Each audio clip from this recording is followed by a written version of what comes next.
Dzīvē mēs satiekam daudz cilvēkus. Katrs no viņiem mūsu dzīvē paliek, bet cits te bija un te jau vairs nav. Tomēr liktenims mums piespēlē īpašus cilvēkus, kuri tiek vienkārši nezūd no dzīves vai domām. Tas nav viegli noteikt savus īpašos cilvēkus, tomēr man tas izdevās, piebildīšu, ar grūtībām.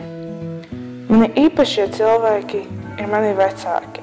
Viņi ir tie pieaugušie, kuri mani, brāli un māsu nenosodīs. Viņi darīs pretēji, atbalstīs. Lai kādas būtu mūsu idejas, tomēr es apšaubu atbalstu bankas laupīšanas idejā.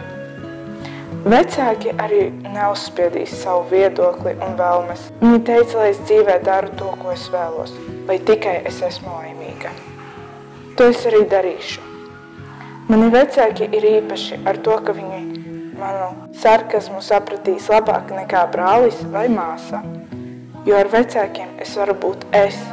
Es varu viņiem uzticēties, atklāties, jo es taču ar viņiem uzaugu un viņi pazīst visas manas personības nokrāsas. Viņi vienmēr mani pazīst labāk nekā es pati sevi.